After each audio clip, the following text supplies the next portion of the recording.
Lorsque vous êtes en voiture, saviez-vous qu'il y a de nombreux capteurs qui veillent en silence pour continuellement optimiser les performances, mais également la sécurité et le confort de votre véhicule? Sur une voiture moderne, on va dire 2025, il y a combien de capteurs? Oh boy. 2 en avant, 2 en arrière. Peut-être une quarantaine? Beaucoup trop. Plus que 30 facile. En réalité, des capteurs, on peut en trouver plus d'une centaine et ils peuvent être classés en plusieurs types selon leur fonction, que ce soit pour le moteur, la sécurité, l'environnement ou encore pour le contrôle du véhicule.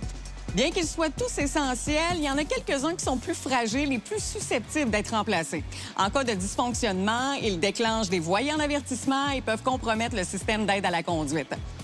Parmi les plus courants, le capteur d'oxygène qui mesure l'oxygène non brûlé dans les gaz d'échappement. Défectueux, il entraîne une consommation qui est excessive du carburant et fait souvent s'allumer le redoutable voyant check engine.